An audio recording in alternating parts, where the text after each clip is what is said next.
What is up, my maniacs? I'm the Awesome Maniac, and today I'm talking about another movie that doesn't seem to get talked about a lot, and that's Sin Weevil 2.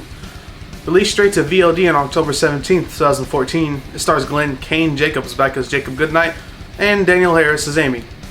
Not a whole lot more to say, so let's get started by talking about the characters.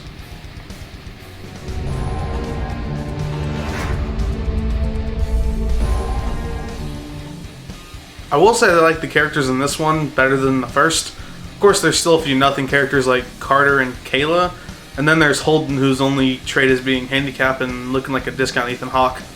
Now to run down the rest of the characters. You got Amy, a coroner whose birthday happens to coincide with Jacob Goodnight's arrival. Will, Amy's massive, overprotective asshole of a brother. And Amy's friend Tamara, who's really annoying but sometimes funny, yet I can't help but love her because of Catherine Isabel's performance. And finally, Seth. Seth is a fellow coroner and love interest for Amy, though they'd both never admit it. Seth is smart and capable, and I can say the same for Amy. They're both strong characters, and I can get behind them more easily than Christina or Kira from the first one. It also helps that Danielle Harris and Kaj Erickson have good chemistry. Other relationships don't seem to click as much though. Like between Amy and Will.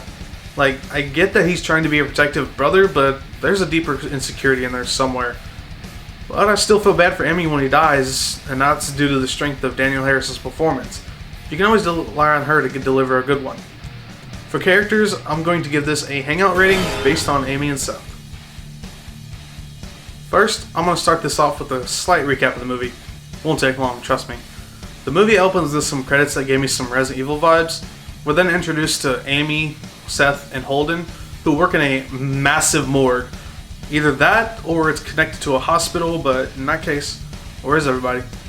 Anyways, it's Amy's birthday, but she's got to take care of the mess that Jacob left behind at the Blackwell Hotel. Oh, and this one picks up right after the first. So Amy's friends decide to throw her party at the morgue instead? Okay. But why though? Whatever their reasoning, Tamara and Carter decided to go fuck right next to Jacob's seemingly dead body. Of course, that pisses him off, so he starts up another rampage / massacre, and you know what happens next. We've all seen a slasher movie. But the movie ends showing all the previous shots and locations from the movie. Remind me of the original Halloween.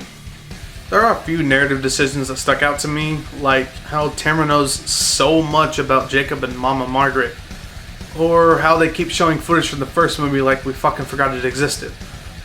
Granted, probably a lot of people did forget, but I didn't. So it was kind of annoying when just seeing basically half the movie recycled again. And the final thing was pairing Seth with Tamara whenever Jacob was chasing everybody. Just an odd pairing. For story, I'm going to give this a Prometheus rating. Once again, Kane puts in a great performance as the monstrously sad Jacob Goodnight. I do think that he got more to do in the first one, but he does talk more here, which makes it kind of weird because how the hell did he survive what happened to him at the end of the first movie? Was he supernatural now? He seems to be stronger and can teleport in this one. Definitely getting some Jason Lives vibe from him in this. And apparently whenever you become undead, you're not allowed to run anymore because he was running the first one, he's not running here.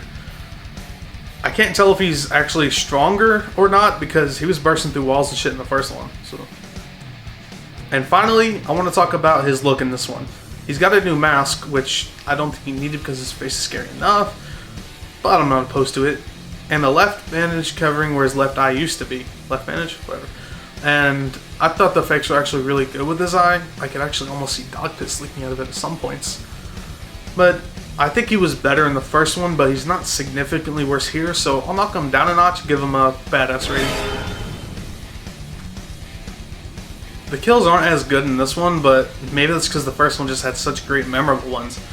But there were still some of note, so I'll talk about them here. Starting it off, not really a death, but I love when fucking Jacob hooked Holden's leg and he couldn't feel that shit. I don't know why I found that so funny. But how exactly did Holden die when they found him later? Kayla's death was more a throat crushing than a standard choking, and that led to a bloody result. I do love that he let her lie there grabbing at her own throat while it was all bubbling and like the blood coming out. That really elevated the kill for me. Though I do think Tamara should have gotten Kayla's death with Jacob calling her a dirty whore and all. Now that's not to say that Tamara's death isn't great either. I mean, a slow motion throat slice where her neck slowly opens and blood spurts out is pretty gnarly. Will's death was pretty good too, with him getting sawed from underneath the table. And finally, even though it's not really a death, Jacob's defeat at the end was pretty cool. Then the movie pulls a swerve by killing Amy. Ballsy move, Seska twins. Ballsy move. But wait, there's more. Then Seth gets killed. So nobody survived this. Nobody except Jacob. Good night. For kills, I'm gonna give this a throat slicer. And here are the kills.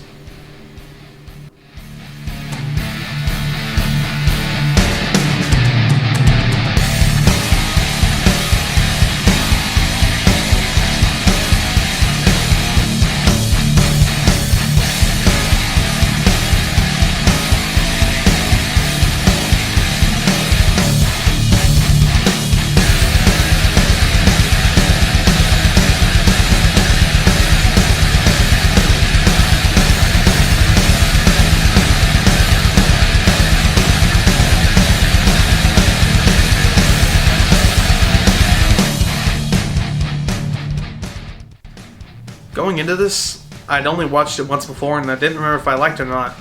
Well, I liked it. The movie finds its strength in its kills and, surprisingly, its characters. Daniel Harris and Kaj Erickson give off great performances, and there are a few kills that stuck with me. That being said, the rest of the cast don't exactly pull their weight and the setting isn't really unique, so for that reason I'll give this a high pass the time rating. Hey, why don't you go subscribe to the official Stream Wars YouTube channel? Our latest video is about us talking about the Jeepers Creepers franchise. And while you're down there, why don't you get some merch and donate to my Patreon. Join me next week where I start my next major franchise. Sweet dreams. Don't forget to like, share, comment, and if you haven't, subscribe. Bye bye.